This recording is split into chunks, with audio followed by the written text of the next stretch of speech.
তোমাতেই আসক্ত পর্ব ২৫ লেখক তানিশা সুলতানা। চিন্তিত আতিয়া বেগম পায়চারি করে চলেছে অনবরত।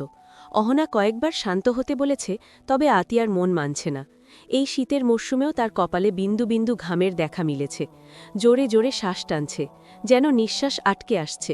কোলে থাকা ছোট্ট হিমু নানুর মুখপানে তাকিয়ে আছে, গোল গোল নয়ন মেলে।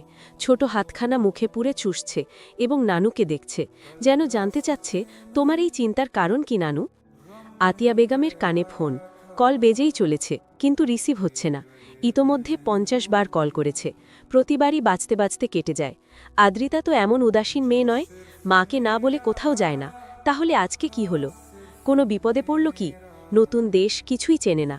অহনার স্বামী এবং দেবর বেরিয়ে গিয়েছে আদ্রিতাকে খুঁজতে।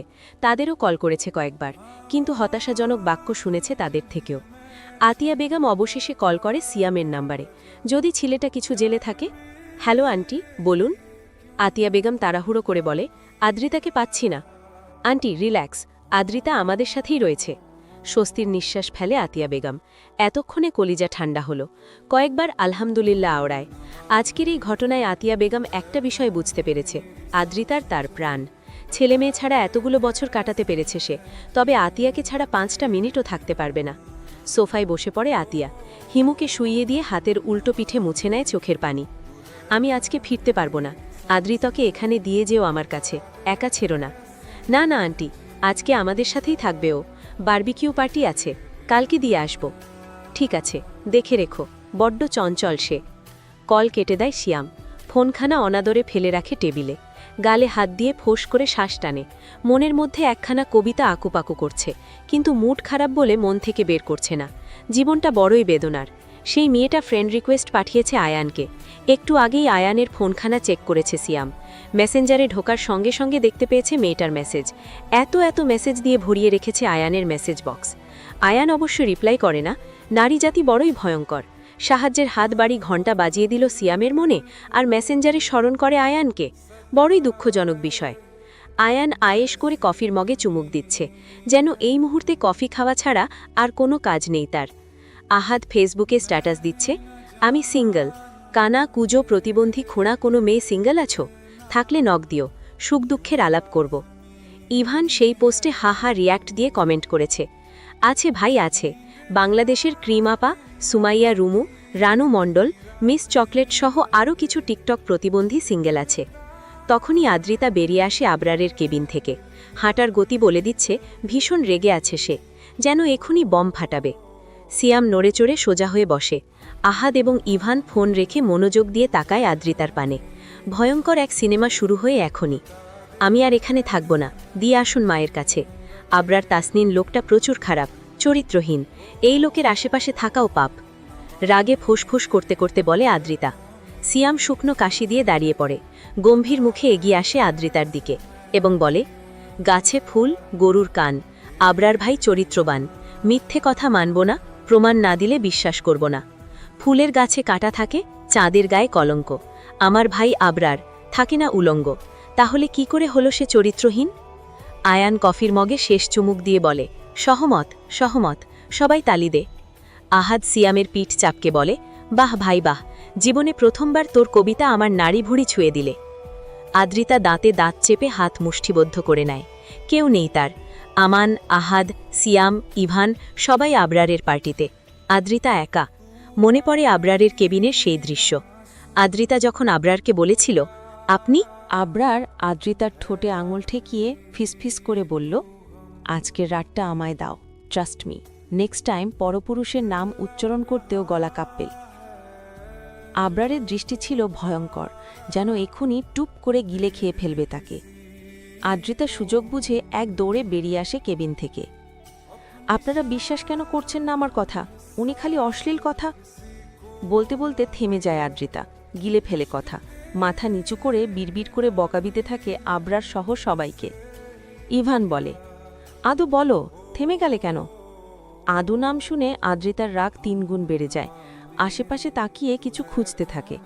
টি টেবিলে পেয়ে যায় সিয়ামের ফোন। সেটা তুলে ছুঁড়ে মারে ইভানের পানে। সিয়াম বুকে হাত দিয়ে বসে পড়ে। কাঁদো কাঁদো স্বরে বলে, আমার ফোন। ইভান ফোনখানা ক্যাচ ধরে ফেলে। আপনার মাথা! থাকবই না আমি এখানে, এক্ষুনি চলে যাব, আপনাদের সাথেও কথা বলবো না কখনো। বলতে বলতে পেছন ঘুরে চলে যেতে থাকে। কিছুতেই এখানে আর থাকবে না। বাড়ির রাস্তা না চিনলে রাস্তায় রাস্তায় ঘুরবে, তবুও এখানে থাকবে না।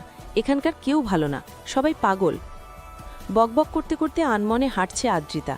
দোতলা ছাড়িতে নিচতলার করিডোরে চলে আসে। হঠাৎ করে কারো সঙ্গে ধাক্কা খায়। লোকটি ঝোঁক সামলাতে না পেরে পড়ে যায় ফ্লোরে। আদ্রিতা তার উপরে গিয়ে পড়ে। লোকটি মৃদুস্বরে আহ বলে ওঠে। কোমরে বেশ চোট পেয়েছে বোধহয়। আদ্রিতা তাড়াহুড়ো করে তার ওপর থেকে উঠে পড়ে। তাড়াহুড়ো করে বলে, সরি সরি সরি, আমি খেয়াল করিনি, ব্যথা পেয়েছেন আপনি? লোকটা এবার চোখ তুলে তাকায় আদ্রিতার পানে। প্রথমেই নজর পড়ে গোলাপি অধরে, পরপরই শরীরের প্রতিটা ভাঁজে নজর বুলিয়ে নেয়। সাদা রঙের টপসখানা ফর্সা শরীরে দারুণভাবে ফুটে উঠেছে। এ তেসিনের অফিসে হট বিউটিফুল বাঙালি মেয়ে, ইন্টারেস্টিং বিষয়। লোকটা বাঁকা হাসে, হাঁটু মুড়ে বসে পড়ে আয়েশ করে, দুই হাত ওপরে তুলে আড়মোড়া ভাঙতে ভাঙতে শুধায়, বাঙালি? আদ্রিতা মাথা নিচু করে হুম বলে। লোকটা আবারও হাসে, নিজের হাত এগিয়ে দেয় আদ্রিতার পানে, ইনোসেন্ট ভঙ্গিমায় বলে, ব্যথা পেয়েছি, একটু হেল্প করুন উঠতে। আদ্রিতা নিজের নরম তুলতুলে হাতখানা এগিয়ে দিয়ে লোকটার হাত ধরে মুঠো করে এবং টেনে দাঁড় করায় তাকে। দাঁড়িয়ে যাওয়ার পরে আচমকা লোকটা আদ্রিতার কোমরে হাত রাখে এবং সঙ্গে সঙ্গে সরিয়ে নেয়। আদ্রিতা চমকে কয়েক পা পিছিয়ে যায়, কপালে ভাঁজ ফেলে তাকায় লোকটার মুখ পানে। সরি, হ্যাঁ, ব্যালেন্স রাখতে পারিনি, এক্সট্রিমলি সরি। আদ্রি কিছু বলবে তার আগেই লোকটার চোয়াল বরাবর কেউ ঘুষি মারে, ছিটকে কয়েক হাত দূরে পড়ে যায় সে। ভয়ার্ত আদ্রিতা দুপা পিছিয়ে যায়, মৃদুস্বরে চিৎকার করে ওঠে।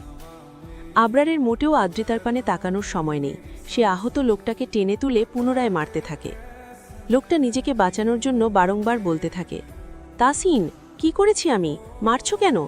তবে আবরার জবাব দেয় না। ইতোমধ্যেই সিয়াম, আয়ান, আহান, ইভান চলে এসেছে করিডরে। কর্মকর্তারাও নিজ নিজ আসন হতে একটু উঁকি দিয়ে দেখার চেষ্টা করছে, তবে এগিয়ে আসার সাহস নেই। আদ্রিতা সিয়ামের হাত ধরে কাঁপা কাঁপা স্বরে বলে, ওনাকে মারছে কেন ভাইয়া, ছেড়ে দিতে বলুন। সিয়াম আদ্রিতার মাথায় হাত বুলিয়ে দেয়। আমি কিছু বলতে গেলে আমাকেও বিদম পেটাবে, চুপচাপ দেখে যাও। দীর্ঘক্ষণ মারার পরে থেমে যায় আবরার। মারতে মারতে হাঁপিয়ে গিয়েছে সে, জোরে জোরে শ্বাস টানছে। সাদা রঙের শার্টখানা ঘামে ভিজে জবুথবু হয়ে গিয়েছে। সাদা ফ্লোর লাল রং ধারণ করেছে। লোকটার নাক মুখ ফেটে রক্ত গড়াচ্ছে। নিভু নিভু আঁখি মেলে তাকানোর চেষ্টা করে লোকটা। আহত হাত তুলে ইশারায় বোঝায়, তোকে দেখে নিব তাসিন। আবরার পুনরায় লাঠি মারে লোকটার পেটে। সিয়াম, একে ছুঁড়ে ফেলে আয় নর্দমায়। গম্ভীর স্বরে বাক্যগুলো আউড়িয়ে আদ্রি তার সামনে গিয়ে দাঁড়ায়। আদ্রি শুকনো ঢোক গিলে রিনরিনিয়ে বলে, আমি কিছু করিনি, চিনি না একে। আবরারের কানে বোধহয় সেই কথা ঢুকল না। সে মুঠো করে ধরে আদ্রিতার হাতখানা এবং টানতে টানতে নিয়ে যেতে থাকে। আদ্রিতা অসহায় নয়নে তাকায় সিয়ামের পানে। গাড়িতে একটা বাক্যও ব্যয় করে না আদ্রিতা, চুপচাপ বসে থাকে কাচুমাচু হয়ে। আবরারকে বড্ড ভয় করছে তার। একটা সুস্থ মস্তিষ্কের মানুষ কখনো আরেকটা মানুষ এভাবে মারতে পারে? এই মানুষটি পাষাণ, নির্দয়, যখন তখন আদ্রিতাকেও মেরে দিতে পারে। ভাবতেই গা শিউরে ওঠে আদ্রিতার। এখনই মরতে চায় না ও। এখনও বিয়ে করা হয়নি, বাচ্চা হয়নি, জীবনকে উপভোগ করা হয়নি। অনেক দিন বাঁচতে চায় ও। আমাকে মারবেন না, আমি কিচ্ছু করিনি। অফিস থেকে বাড়ির দূরত্ব বেশি নয়, আধ ঘন্টার পথ, তবে 10 মিনিটেই পৌঁছে যায় আবরার। অতিরিক্ত স্পিডে ড্রাইভ করেছে। আজকে আর গাড়ি পার্কিংয়ে রাখে না, রাস্তায় গাড়ি থামিয়ে নেমে পড়ে এবং আদ্রিতার পাশের দরজা খুলে তাকেও টেনে নামায়। পুনরায় টানতে টানতে নিয়ে যায় বাড়িতে। এই বাড়ির দরজা 3টে সিস্টেমে খোলা যায়, 1 পাসওয়ার্ড দিয়ে, 2 ফিঙ্গারপ্রিন্ট দিয়ে, আর 3 কার্ড দেখিয়ে। আবরার বুড়ো আঙুলের ছোঁয়া দিয়ে দরজা খোলে। ভেতরে প্রবেশ করতেই অ্যানি দৌড়ে এসে আদ্রিতার পা জড়িয়ে ধরে। দীর্ঘক্ষণ একা বাড়িতে থাকতে থাকতে বোর হয়ে গিয়েছে সে, ভয়ও পেয়েছে নিশ্চয়। আদ্রিতা নিচু হয়ে অ্যানিকে কোলে নিতে চায়, তবে পারে না, কেননা আবরার পুনরায় তাকে টানতে টানতে কক্ষের দিকে নিতে থাকে। টানছেন কেন? বাড়িতে এসে গিয়েছি তো। জবাব দেয় না আবরার, সোজা নিজ কক্ষে নিয়ে তবেই হাত ছাড়ে। এতক্ষণে স্বস্তির নিঃশ্বাস ফেলে আদ্রিতা, ক্লান্ত ভঙ্গিমায় বিছানায় বসে। আবরার দরজা বন্ধ করে, নিজের পরনের শার্ট খুলে ফেলে, ড্রেসিং টেবিলের ওপর থেকে আয়রন মেশিনের সুইচ অন করে একটু অপেক্ষা করে।